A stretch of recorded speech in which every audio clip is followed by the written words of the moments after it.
ملتان میں جامعہ قاسم العلوم کے اجتماع سے خطاب کرتے ہوئے JUI کے سربراہ مولانا فضل الرحمان نے کہا کہ آج جو سیاست ہے وہ شریعت کی نظر میں درست نہیں، سیاست کو دھوکے کے ساتھ متعارف کرایا گیا ہے کہ مفادات کی سیاست ہے، ہر امیدوار اسمبلی کا ممبر بننا چاہتا ہے۔ غلام ابن غلام ہمیں آزادی سکھا رہے ہیں، جنہوں نے 300 سال انگریزوں کی غلامی کی وہ ہمیں آزادی کا کیا بتائیں گے۔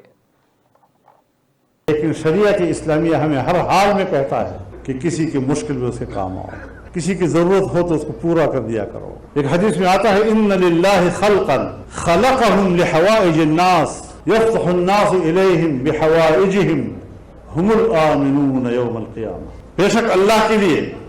ایک ایسی مخلوق بھی ہے دنیا میں جس نے لوگوں کی ضرورتوں کو پورا کرنے کے لیے اللہ نے ان کو پیدا کیا ہے، اور لوگ اپنی ضرورتیں ان کی طرف لپکتے ہیں ان کی طرف، اور پھر جو وہ لوگوں کی ضرورت کو پورا کرتا ہے، مشکل کو پورا کرتا ہے، مشکل میں اس کے کام آتا ہے،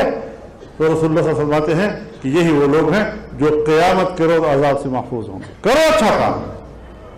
لیکن اس عقیدے کی بنیاد پر کرو نا، دین اسلام کی تعلیمات کی بنیاد پر کرو۔ جو ہمارے معاشرے میں ضرورت مند لوگ موجود ہیں، مظلوم موجود ہیں، تھانہ ان پہ ظلم کرتا ہے، وڈیرا ان پہ ظلم کرتا ہے، ووٹ نہیں دیتا تو پھر جائے تھانے میں اور مار کھاتا رہے، ان کی دولت پہ ہاتھ ڈالتا ہے، ان کو بے عزت کرتا ہے، ان کو عزت پہ آپ کا ہاتھ ڈالتا ہے،